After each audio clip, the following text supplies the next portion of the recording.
और चलिए अब एक नजर the untold stories of Modi पर।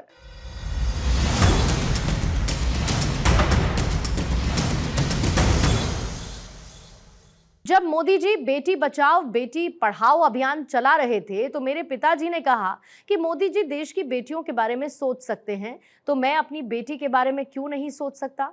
और इस अभियान से मेरी पढ़ाई शुरू हुई। यह कहना है गुजराती गायिका गीता रबारी का। The untold stories of Modi में ऐसी ही एक अनसुनी कहानी गीता रबारी की जुबानी। मेरे मम्मी पापा पढ़े लिखे नहीं है। जब मोदी साहब जी जब गुजरात में थे, उनका जो अभियान था बेटी बचाओ बेटी पढ़ाओ, जो हर घर उन्होंने चिट्ठी भेजी थी, वो चिट्ठी हमारे घर भी आई थी क्योंकि हमारा घर तो बंद था। तो फिर पास वालों ने पापा को दी कि भाई ये चिट्ठी आई है। तो पापा तो अनपढ़ थे, उनको तो पता नहीं था कौन सी चिट्ठी है।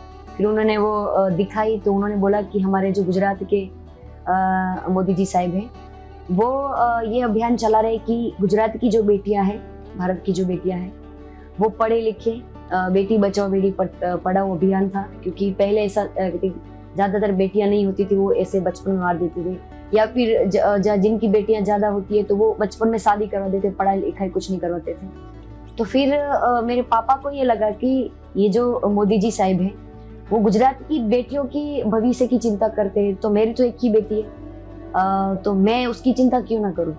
तो फिर उन्होंने सोचा कि मैं पढ़ा लिखा नहीं हूँ, कि वो चिट्ठी भी उन्होंने किसी और से पढ़वाई और सुनी।